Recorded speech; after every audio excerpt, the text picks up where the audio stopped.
Been here for about 21 months. I've done almost a dozen of these, and never once have I ever gotten a question.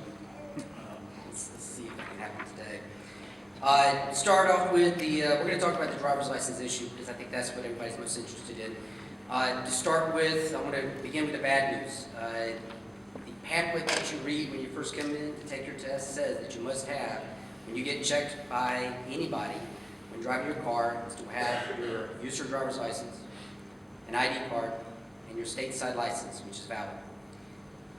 We've had an issue recently discovering that a lot of people have an expired license. In some cases, they're not actually expired. They're still valid by the state.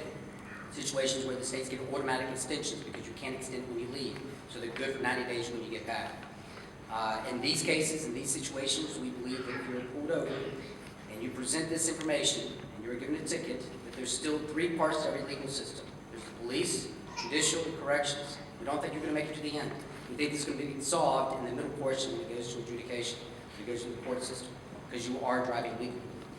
User's position, though, right now, is that to be legal, to be driving, right now, all you need, especially on post, is your ID card, your CAT card, your smart card, whatever you call it, military ID card, and your user license. That is a license, and that is all you need.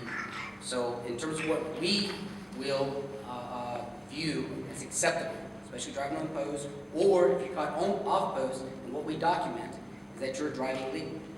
Everything else will be figured out in the judicial process, and I have some lawyers who are going to answer some questions about that later on.